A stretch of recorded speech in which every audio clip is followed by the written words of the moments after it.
जय हिंद दोस्तों, स्वागत है आप सभी का आपके अपने ट्यून चैनल क्रैकर एग्जाम में। दोस्तों आज हम पढ़ने वाले हैं जीव विज्ञान की प्रमुख शाखाएं। दोस्तों यह एक ऐसा टॉपिक है जहां शहरी प्रतियों की परीक्षा में 1 से 2 प्रश्न बनते हैं। दोस्तों मैंने इस वीडियो में जीव विज्ञान की प्रमुख शाखाएं से टॉप 80 क्वेश्चन लिए और जितने भी क्वेश्चन हैं ये सभी क्वेश्चन सेलेक्टेड और इंपॉर्टेंट हैं और परीक्षा की दृष्टि से अति महत्वपूर्ण है। तो दोस्तों आप लोग से निवेदन है वीडियो को बिना स्किप किए शुरू से अंत तक जरूर देखिएगा और वीडियो अच्छा लगे तो प्लीज़ चैनल को सब्सक्राइब करना मत भूलिएगा। चलिए अपने प्रश्न की तरफ बढ़ते हैं। आज का हमारा पहला प्रश्न है, मधुमक्खी पालन के अध्ययन को क्या कहा जाता है? तो दोस्तों इसका राइट आंसर जाएगा ऑप्शन ए, एपी कल्चर। दोस्तों जो मधुमक्खी पालन होता है उसे हम एपी कल्चर के नाम से जानते हैं। अगला प्रश्न है, रेशम कीट पालन के अध्ययन को क्या कहा जाता है? तो दोस्तों इसका राइट आंसर हो जाएगा ऑप्शन बी, सेरीकल्चर। दोस्तों जो रेशम कीट पालन होता है उसे हम सेरीकल्चर के नाम से जानते हैं। Very very most important question दोस्तों, इसे ध्यान में रखिएगा। अगला प्रश्न है, मत्स्य पालन यानी मछली पालन के अध्ययन को क्या कहा जाता है? तो दोस्तों इसका राइट आंसर हो जाएगा ऑप्शन सी, पीसी कल्चर। दोस्तों जो मत्स्य पालन होता है उसे हम पीसी कल्चर के नाम से जानते हैं। Very very most important question दोस्तों, इसे ध्यान में रखिए। यह प्रश्न कई बार परीक्षा में पूछा गया है। अगला प्रश्न है, कवकों के अध्ययन को क्या कहा जाता है? तो दोस्तों इसका राइट आंसर जाएगा ऑप्शन बी, माइकोलॉजी। दोस्तों जो कवकों का अध्ययन होता है उसे हम माइकोलॉजी के नाम से जानते हैं। इसे भी ध्यान रखिए, यह भी प्रश्न कई बार परीक्षा में पूछा गया है। अगला प्रश्न दोस्तों, शैवालों के अध्ययन को क्या कहा जाता है? तो दोस्तों इसका राइट आंसर जाएगा ऑप्शन ए, फाइकोलॉजी। दोस्तों जो शैवालों का अध्ययन होता है उसे हम फाइकोलॉजी के नाम से जानते हैं। Very very most important question दोस्तों, इसे ध्यान रखिए, यह भी प्रश्न कई बार परीक्षा में पूछा गया है। अगला प्रश्न दोस्तों, पुष्पों के अध्ययन को क्या कहा जाता है? तो दोस्तों इसका राइट आंसर हो जाएगा ऑप्शन सी, एंथोलॉजी। दोस्तों जो पुष्पों का अध्ययन होता है उसे हम एंथोलॉजी के नाम से जानते हैं। दोस्तों वीडियो में आगे बढ़ने से पहले आप लोगों से छोटी सी रिक्वेस्ट है, यदि आप लोग अभी तक हमारे चैनल को सब्सक्राइब नहीं किए हैं तो प्लीज़ चैनल को सब्सक्राइब तथा वीडियो को लाइक और शेयर जरूर करें। दोस्तों आपका लाइक और शेयर ही हमें अगला वीडियो बनाने के लिए मोटिवेट करता है। अगला प्रश्न दोस्तों, फलों के अध्ययन को क्या कहा जाता है? तो दोस्तों इसका राइट आंसर जाएगा ऑप्शन बी, पोमोलॉजी। दोस्तों जो फलों का अध्ययन होता है उसे हम पोमोलॉजी के नाम से भी जानते हैं। अगला प्रश्न है, पक्षियों के अध्ययन को क्या कहा जाता है? तो दोस्तों इसका राइट आंसर जाएगा ऑप्शन डी, ऑर्निथोलॉजी। दोस्तों जो पक्षियों का अध्ययन होता है उसे हम ऑर्निथोलॉजी के नाम से जानते हैं। Very very most important question दोस्तों, इसे ध्यान रखिए, यह प्रश्न कई बार परीक्षा में पूछा गया है। अगला प्रश्न दोस्तों, मछलियों के अध्ययन को क्या कहा जाता है? तो दोस्तों इसका राइट आंसर हो जाएगा ऑप्शन डी, इक्थियोलॉजी। दोस्तों जो मछलियों का अध्ययन होता है उसे हम इक्थियोलॉजी के नाम से जानते हैं। अगला प्रश्न है, कीटों के अध्ययन को क्या कहा जाता है? तो दोस्तों इसका राइट आंसर हो जाएगा ऑप्शन ए, एंटोमोलॉजी। दोस्तों जो कीटों का अध्ययन होता है उसे हम एंटोमोलॉजी के नाम से भी जानते हैं। Very very most important question दोस्तों, इसे ध्यान रखिए, यह प्रश्न कई बार परीक्षा में पूछा गया है। अगला प्रश्न दोस्तों, वृक्षों एवं झाड़ियों के अध्ययन को क्या कहा जाता है? तो दोस्तों इसका राइट आंसर हो जाएगा ऑप्शन डी, डेंड्रोलॉजी। दोस्तों जो वृक्षों एवं झाड़ियों का अध्ययन होता है उसे हम डेंड्रोलॉजी के नाम से भी जानते हैं। अगला प्रश्न दोस्तों, सांपों के अध्ययन को क्या कहा जाता है? तो दोस्तों इसका राइट आंसर रहेगा ऑप्शन सी, ओफियोलॉजी। दोस्तों जो सांपों का अध्ययन होता है उसे हम ओफियोलॉजी या फिर सर्पेंटोलॉजी के नाम से भी जानते हैं। Very very most important question दोस्तों, इससे ध्यान रखिए, यह भी प्रश्न कई बार परीक्षा में पूछा गया है। अगला प्रश्न है, छिपकलियों के अध्ययन को क्या कहा जाता है? तो दोस्तों इसका राइट आंसर हो जाएगा ऑप्शन ए, सौरोलॉजी। दोस्तों जो छिपकलियों का अध्ययन होता है उसे हम सौरोलॉजी के नाम से जानते हैं। अगला प्रश्न है, काष्ठी पेड़ों के अध्ययन को क्या कहा जाता है? तो दोस्तों इसका राइट आंसर हो जाएगा ऑप्शन सी, सिल्वीकल्चर। दोस्तों जो काष्ठी पेड़ों का अध्ययन होता है उसे हम सिल्वीकल्चर के नाम से भी जानते हैं। अगला प्रश्न है, उद्यान विज्ञान के अध्ययन को क्या कहा जाता है? तो दोस्तों इसका राइट आंसर जाएगा ऑप्शन डी, हॉर्टिकल्चर। दोस्तों जो उद्यान विज्ञान का अध्ययन होता है उसे हम हॉर्टिकल्चर के नाम से जानते हैं। Very very most important question दोस्तों, इसे ध्यान में रखिएगा।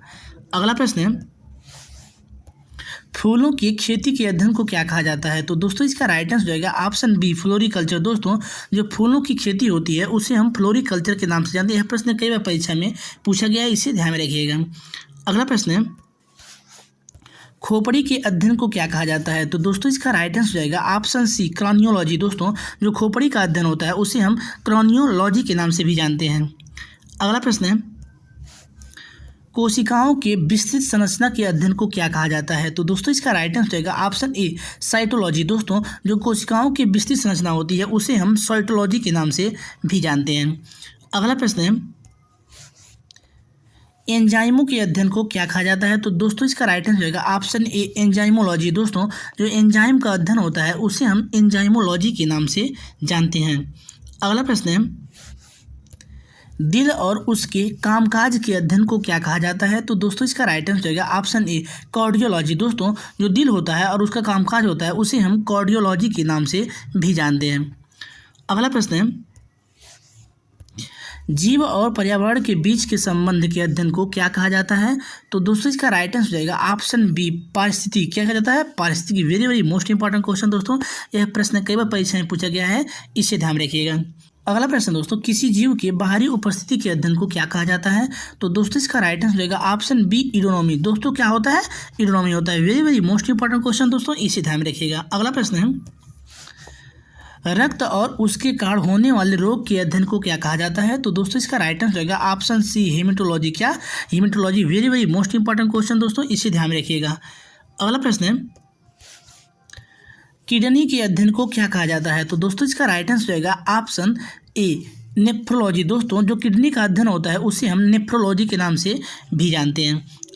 अगला प्रश्न दोस्तों, वायु के अध्ययन को क्या कहा जाता है? तो दोस्तों इसका राइट आंसर रहेगा ऑप्शन डी इन्मोलॉजी। दोस्तों जो वायु का अध्ययन होता है उसे हम इन्मोलॉजी के नाम से भी जानते हैं। Very very most important question दोस्तों, इसे ध्यान में रखिएगा। दोस्तों वीडियो में आगे बढ़ने से पहले आप लोगों से पुनः एक बार और निवेदन है कि यदि आप लोग अभी तक हमारे चैनल को सब्सक्राइब नहीं किए तो प्लीज़ चैनल को सब्सक्राइब तथा वीडियो को लाइक और शेयर जरूर करें। दोस्तों आपका लाइक और शेयर ही हमें अगला वीडियो बनाने के लिए मोटिवेट करता है।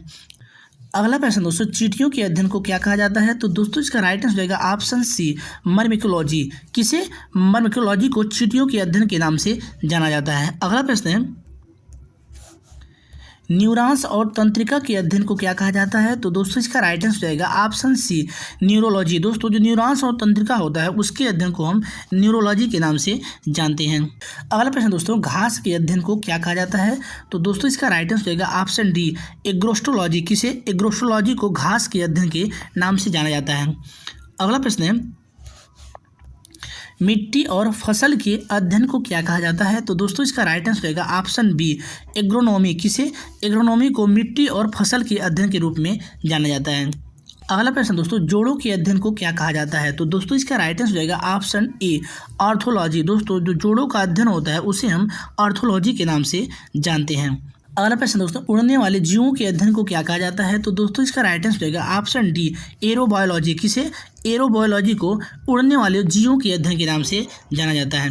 अगला प्रश्न है, विच्छेदन द्वारा प्रकट हुए एक जीव की आंतरिक संरचना के अध्ययन को क्या कहा जाता है? तो दोस्तों इसका राइट आंसर रहेगा ऑप्शन बी एनाटोमी। किसे?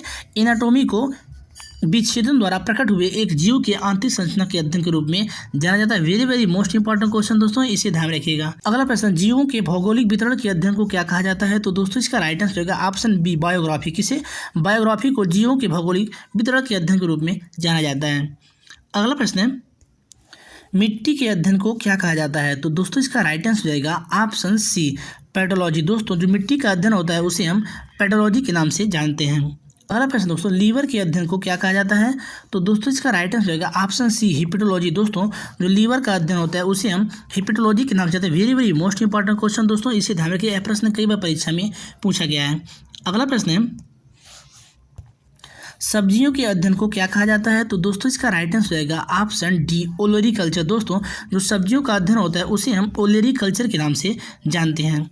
अगला प्रश्न है, चंद्रमा के मूल स्वरूप तथा गति के अध्ययन को क्या कहा जाता है? तो दोस्तों इसका राइट आंसर होगा ऑप्शन सी सेलिनोलॉजी। किसे? सेलिनोलॉजी को चंद्रमा के मूल स्वरूप तथा गति के अध्ययन के रूप में जाना जाता है। अगला प्रश्न है, पुराने सिक्कों के अध्ययन को क्या कहा जाता है? तो दोस्तों इसका राइट आंसर होगा ऑप्शन ए न्यूमिस्मेटिक्स। किसे? न्यूमिस्मेटिक्स को पुराने सिक्कों के अध्ययन के रूप में जाना जाता है। अगला प्रश्न दोस्तों, नींद के अध्ययन को क्या कहा जाता है? तो दोस्तों इसका राइट आंसर हो जाएगा ऑप्शन डी हिप्नोलॉजी। किसे? हिप्नोलॉजी को नींद के अध्ययन के रूप में जाना जाता है। अगला प्रश्न दोस्तों, दांतों के अध्ययन को क्या कहा जाता है? तो दोस्तों इसका राइट आंसर हो जाएगा ऑप्शन ए ओडोंटोलॉजी। किसे? ओडोंटोलॉजी को दांतों के अध्ययन के रूप में जाना। Very very most important question दोस्तों, इसे ध्यान रखिए, ये भी प्रश्न कई बार परीक्षा में पूछा गया है। अगला प्रश्न दोस्तों, विषों के अध्ययन को क्या कहा जाता है? तो दोस्तों इसका राइट आंसर रहेगा ऑप्शन बी टॉक्सिकोलॉजी। किसे? टॉक्सिकोलॉजी को विषों के अध्ययन के रूप में जाना जाता है। अगला प्रश्न है, जल में पौधे उगाने के अध्ययन को क्या कहा जाता है? तो दोस्तों इसका राइट आंसर हो जाएगा ऑप्शन डी, किसे हाइड्रोफोनिक्स को जल में पौधे उगाने के अध्ययन के रूप में जाना जाता है। दोस्तों मैंने इस वीडियो में जितने भी प्रश्न लिए सभी प्रश्न सेलेक्टेड इंपॉर्टेंट है और परीक्षा की दृष्टि से अति महत्वपूर्ण है। तो दोस्तों आप लोग से निवेदन है वीडियो को बिना स्किप किए शुरू से अंत तक जरूर देखिएगा और वीडियो अच्छा लगे तो अपने मित्रों के पास जरूर शेयर कीजिएगा। अगला प्रश्न है, ज्योतिष शास्त्र के अध्ययन को क्या कहा जाता है? तो दोस्तों इसका राइट आंसर रहेगा ऑप्शन ए, एस्ट्रोलॉजी। दोस्तों जो ज्योतिष शास्त्र का अध्ययन होता है उसे हम एस्ट्रोलॉजी के नाम से जानते हैं। अगला प्रश्न दोस्तों, खगोलीय पिंडों के अध्ययन को क्या कहा जाता है? तो दोस्तों इसका राइट आंसर रहेगा ऑप्शन ए, एस्ट्रोनॉमी। किसे? एस्ट्रोनॉमी को खगोलीय पिंडों के अध्ययन के रूप में जाना जाता है। अगला प्रश्न है, चीनी मिट्टी के बर्तन तैयार करने के अध्ययन को क्या कहा जाता है? तो दोस्तों इसका राइट आंसर रहेगा ऑप्शन बी, सिरेमिक्स। किसे? सिरेमिक्स को चीनी मिट्टी के बर्तन तैयार के अध्ययन करने के रूप में जाना जाता है। अगला प्रश्न दोस्तों, कैंसर के अध्ययन को क्या कहा जाता है? तो दोस्तों इसका राइट आंसर रहेगा ऑप्शन डी, ऑन्कोलॉजी। दोस्तों जो कैंसर का अध्ययन होता है उसे हम ऑन्कोलॉजी के नाम से जानते हैं। अगला प्रश्न दोस्तों, महामारी रोगों के अध्ययन को क्या कहा जाता है? तो दोस्तों इसका राइट आंसर रहेगा ऑप्शन ए, एपिडेमियोलॉजी। किसे? एपिडेमियोलॉजी को महामारी के रोगों के अध्ययन के रूप में जाना जाता है। Very very most important question दोस्तों, इसे ध्यान रखिएगा। अगला प्रश्न दोस्तों, मकड़ों के अध्ययन को क्या कहा जाता है या फिर मकड़ी के अध्ययन को क्या कहा जाता है? तो दोस्तों इसका राइट आंसर रहेगा ऑप्शन डी, एरेनियोलॉजी। किसे? एरेनियोलॉजी को मकड़ी के अध्ययन के रूप में जाना जाता है। अगला प्रश्न दोस्तों, चिकित्सा विज्ञान की रासायनिक यौगिकों के अध्ययन को क्या कहा जाता है? तो दोस्तों इसका राइट आंसर रहेगा ऑप्शन बी, कीमोथेरेपी। किसे? कीमोथेरेपी को चिकित्सा विज्ञान की रासायनिक यौगिकों के अध्ययन के रूप में जाना जाता है। Very very most important question दोस्तों, इसे ध्यान में रखिएगा। अगला प्रश्न दोस्तों, ब्रह्मांड के अध्ययन को क्या कहा जाता है? तो दोस्तों इसका राइट आंसर रहेगा ऑप्शन डी, कॉस्मोलॉजी। दोस्तों जो ब्रह्मांड का अध्ययन होता है उसे हम कॉस्मोलॉजी के नाम से भी जानते हैं। Very very most important question दोस्तों, यह प्रश्न कई बार परीक्षा में पूछा जा चुका है, इसे ध्यान में रखिएगा। अगला प्रश्न है, भूगर्भ संबंधी अध्ययन को क्या कहा जाता है? तो दोस्तों इसका राइट आंसर रहेगा ऑप्शन ए, जियोलॉजी। दोस्तों जो भूगर्भ संबंधी अध्ययन होता है उसे हम जियोलॉजी के नाम से जानते हैं। अगला प्रश्न दोस्तों, वृद्धावस्था से संबंधित अध्ययन को क्या कहा जाता है? तो दोस्तों इसका राइट आंसर रहेगा ऑप्शन बी, जीरोंटोलॉजी। दोस्तों जो वृद्धावस्था से संबंधित अध्ययन होता है उसे हम जीरोंटोलॉजी के नाम से भी जानते हैं। Very very most important question दोस्तों, इसे भी ध्यान रखिए, यह भी प्रश्न कई बार परीक्षा में पूछा गया है। अगला प्रश्न दोस्तों, पानी से रोगों के चिकित्सा के अध्ययन को क्या कहा जाता है? तो दोस्तों इसका राइट आंसर रहेगा ऑप्शन सी, हाइड्रोपैथी। किसे? हाइड्रोपैथी। अगला प्रश्न है, लेजर पुंज की सहायता से त्रिविमी चित्र बनाने के अध्ययन को क्या कहा जाता है? तो दोस्तों इसका राइट आंसर रहेगा ऑप्शन डी, होलोग्राफी। किसे? होलोग्राफी को लेजर पुंज की सहायता से त्रिविमी चित्र बनाने के अध्ययन को कहा जाता है। Very very most important question दोस्तों, यह भी प्रश्न कई बार परीक्षा में पूछा गया है, इसे ध्यान रखिएगा। अगला प्रश्न है, समय मापने के अध्ययन को क्या कहा जाता है? तो दोस्तों इसका राइट आंसर रहेगा ऑप्शन ए, होरोलॉजी। किसे? होरोलॉजी को समय मापने के अध्ययन के रूप में जाना जाता है। अगला प्रश्न है, स्त्रियों में पाए जाने वाले ब्रेस्ट कैंसर के अध्ययन को क्या कहा जाता है? तो दोस्तों इसका राइट आंसर रहेगा ऑप्शन बी, मैमोग्राफी। किसे? मैमोग्राफी को स्त्रियों में पाए जाने वाले ब्रेस्ट कैंसर के अध्ययन के रूप में जाना जाता है। अगला प्रश्न है, मौसम की दशाओं में होने वाली क्रियाओं में परिवर्तन के अध्ययन को क्या कहा जाता है? तो दोस्तों इसका राइट आंसर रहेगा ऑप्शन ए, मीटियोलॉजी। किसे? मीटियोलॉजी को मौसम की दशाओं में होने वाली क्रियाओं में परिवर्तन के अध्ययन के रूप में जाना जाता है। अगला प्रश्न है, पृथ्वी पर पाए जाने वाले प्राणियों तथा पौधों की संरचना के अध्ययन को क्या कहा जाता है? तो दोस्तों इसका राइट आंसर रहेगा ऑप्शन डी, मॉर्फोलॉजी। किसे? मॉर्फोलॉजी को पृथ्वी पर पाए जाने वाले प्राणियों तथा पौधों की संरचना के अध्ययन के रूप में जाना जाता है। अगला प्रश्न है, प्रकाश के प्रकार व गुणों के अध्ययन को क्या कहा जाता है? तो दोस्तों इसका राइट आंसर रहेगा ऑप्शन ए, ऑप्टिक्स। किसे? ऑप्टिक्स को प्रकाश के प्रकार व गुणों के अध्ययन के रूप में जाना जाता है। अगला प्रश्न दोस्तों, भूकंप के अध्ययन को क्या कहा जाता है? तो दोस्तों इसका राइट आंसर रहेगा ऑप्शन बी, सिस्मोलॉजी। दोस्तों जो भूकंप का अध्ययन होता है उसे हम सिस्मोलॉजी के नाम से भी जानते हैं। Very very most important question दोस्तों, इसे ध्यान रखिए, यह भी प्रश्न कई बार परीक्षा में पूछा गया है। अगला प्रश्न है, वायुयान संबंधी तथ्यों के अध्ययन को क्या कहा जाता है? तो दोस्तों इसका राइट आंसर रहेगा ऑप्शन ए, एरोनॉटिक्स। किसे? एरोनॉटिक्स को वायुयान संबंधी तथ्यों के अध्ययन के रूप में जाना जाता है। अगला प्रश्न है, सौंदर्य शास्त्र के अध्ययन को क्या कहा जाता है? तो दोस्तों इसका राइट आंसर रहेगा ऑप्शन डी एस्थेटिक्स। किसे? एस्थेटिक्स को सौंदर्य शास्त्र के अध्ययन के रूप में जाना जाता है। Very very most important question दोस्तों, इसे भी ध्यान रखिए, यह भी प्रश्न कभी परीक्षा में पूछा गया है। अगला प्रश्न है वृक्ष उत्पादन संबंधी विज्ञान के अध्ययन को क्या कहा जाता है? तो दोस्तों इसका राइट आंसर रहेगा ऑप्शन ए आर्बोरिकल्चर। किसे? आर्बोरिकल्चर को वृक्ष उत्पादन संबंधी विज्ञान के अध्ययन के रूप में जाना जाता है। अगला प्रश्न दोस्तों पुरातत्व संबंधी विज्ञान के अध्ययन को क्या कहा जाता है? तो दोस्तों इसका राइट आंसर रहेगा ऑप्शन सी आर्कियोलॉजी। दोस्तों जो पुरातत्व संबंधी विज्ञान का अध्ययन होता है उसे हम आर्कियोलॉजी के नाम से भी जानते हैं। Very very most important question दोस्तों, इसे ध्यान में रखिएगा। अगला प्रश्न है खगोलीय नक्षत्रों के अध्ययन को क्या कहा जाता है? तो दोस्तों इसका राइट आंसर रहेगा ऑप्शन डी एस्ट्रोफिजिक्स। किसे? एस्ट्रोफिजिक्स को खगोलीय नक्षत्रों के अध्ययन के रूप में जाना जाता है। अगला प्रश्न है शारीरिक व्यायाम के अध्ययन को क्या कहा जाता है? तो दोस्तों इसका राइट आंसर रहेगा ऑप्शन ए कैलिस्थेनिक्स। किसे? कैलिस्थेनिक्स को शारीरिक व्यायाम के अध्ययन के रूप में जाना जाता है। अगला प्रश्न दोस्तों संख्य विज्ञान के अध्ययन को क्या कहा जाता है? तो इसका राइट आंसर रहेगा ऑप्शन सी कॉन्कोलॉजी। दोस्तों जो संख्य विज्ञान का अध्ययन होता है उसे हम कॉन्कोलॉजी के नाम से भी जानते हैं। Very very most important question दोस्तों, इसे ध्यान में रखिए, यह भी प्रश्न कई बार परीक्षा में पूछा गया है। अगला प्रश्न दोस्तों ब्रह्मांडोत्पत्ति सिद्धांत के अध्ययन को क्या कहा जाता है? तो दोस्तों इसका राइट आंसर हो जाएगा ऑप्शन बी। किसे? कॉस्मोगोनी को। किसे? कॉस्मोगोनी को ब्रह्मांडोत्पत्ति सिद्धांत के अध्ययन के रूप में जाना जाता है। अगला प्रश्न दोस्तों विश्व रचना संबंधी ज्ञान के अध्ययन को क्या कहा जाता है? तो दोस्तों इसका राइट आंसर रहेगा ऑप्शन डी कॉस्मोग्राफी। दोस्तों जो विश्व रचना संबंधी ज्ञान का अध्ययन होता है उसे हम कॉस्मोग्राफी के नाम से भी जानते हैं। Very very most important question दोस्तों, इसे भी ध्यान में रखिएगा। अगला प्रश्न दोस्तों गूढ़ लेखन या बीज लेखन संबंधी ज्ञान के अध्ययन को क्या कहा जाता है? तो इसका राइट आंसर रहेगा ऑप्शन ए क्रिप्टोग्राफी। दोस्तों जो गूढ़ लेखन या फिर बीज लेखन संबंधी ज्ञान होता है उसे हम क्रिप्टोग्राफी के नाम से जानते हैं। अगला प्रश्न है शिलालेखों के अध्ययन को क्या कहा जाता है? तो दोस्तों इसका राइट आंसर रहेगा ऑप्शन सी एपिग्राफी। दोस्तों जो शिलालेखों का अध्ययन होता है उसे हम एपिग्राफी के नाम से भी जानते हैं। Very very most important question दोस्तों, यह प्रश्न कई बार परीक्षा में पूछा गया है, इसे ध्यान में रखिएगा। अगला प्रश्न दोस्तों मानव जाति के अध्ययन को क्या कहा जाता है? तो दोस्तों इसका राइट आंसर रहेगा ऑप्शन डी एंथ्रोपोग्राफी। दोस्तों जो मानव जाति का अध्ययन होता है उसे हम एंथ्रोपोग्राफी के नाम से भी जानते हैं। अगला प्रश्न है जीवों के जातियों के विभेदों के अध्ययन को क्या कहा जाता है? तो दोस्तों इसका राइट आंसर रहेगा ऑप्शन ए जिनकोलॉजी। दोस्तों जो जीवों के जातियों के विभेदन का अध्ययन होता है उसे हम जिनकोलॉजी के नाम से भी जानते हैं। अगला प्रश्न है भूगणित विज्ञान के अध्ययन को क्या कहा जाता है? तो दोस्तों इसका राइट आंसर रहेगा ऑप्शन डी जियोडेसी। किसे? जियोडेसी को भूगणित विज्ञान के अध्ययन के रूप में भी जानता है। Very very most important question दोस्तों, इसे ध्यान रखिएगा। अगला प्रश्न दोस्तों सूर्य के प्रभाव से चिकित्सा करने की प्रक्रिया के अध्ययन को क्या कहा जाता है? तो दोस्तों इसका राइट आंसर रहेगा ऑप्शन ए हेलियोथेरेपी। किसे? हेलियोथेरेपी को सूर्य के प्रकाश के चिकित्सा करने की प्रक्रिया के अध्ययन के रूप में जाना जाता है। अगला प्रश्न है शब्दकोश संकलन तथा लिखने की कला के अध्ययन को क्या कहा जाता है?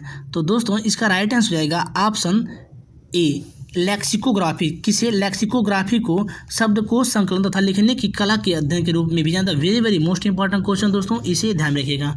अगला प्रश्न दोस्तों मानसिक संक्रमण की प्रक्रिया के अध्ययन को क्या कहा जाता है? तो दोस्तों इसका राइट आंसर रहेगा ऑप्शन डी टेलीपैथी। दोस्तों जो मानसिक संक्रमण की प्रक्रिया का अध्ययन होता है उसे हम टेलीपैथी के नाम से भी जानते हैं। अगला प्रश्न है पुराने सिक्कों के अध्ययन को क्या कहा जाता है? तो दोस्तों इसका राइट आंसर रहेगा ऑप्शन डी न्यूमिस्मेटिक्स। किसे? पुराने सिक्कों को अध्ययन को हम न्यूमिस्मेटिक्स के नाम से। Very very most important question दोस्तों, इसी तरह यह भी प्रश्न कभी परीक्षा में पूछा गया है। अगला प्रश्न है प्राणियों के आचार तथा व्यवहार के अध्ययन को क्या कहा जाता है? तो दोस्तों इसका राइट आंसर रहेगा ऑप्शन सी इथोलॉजी। दोस्तों जो प्राणियों का आचार और व्यवहार होता है उसके अध्ययन को हम इथोलॉजी के नाम से भी जानते हैं। Very very most important question दोस्तों, इसी तरह यह भी प्रश्न कई बार परीक्षा में पूछा गया। अगला प्रश्न दोस्तों और आज का हमारा लास्ट प्रश्न है हृदय के गति के अध्ययन को क्या कहा जाता है? तो दोस्तों इसका राइट आंसर रहेगा ऑप्शन बी पेसमेकर। दोस्तों जो हृदय की गति का अध्ययन होता है उसे हम पेसमेकर के नाम से भी जानते हैं। Very very most important question दोस्तों, इसी तरह यह भी प्रश्न कई बार परीक्षा में पूछा गया। दोस्तों आज का हमारा वीडियो आप लोग कैसा लगा कमेंट करके बताइएगा और वीडियो अच्छा लगा हो तो प्लीज़ चैनल को सब्सक्राइब करना मत भूलिएगा। मिलते हैं किसी अन्य वीडियो, तब तक लिए धन्यवाद।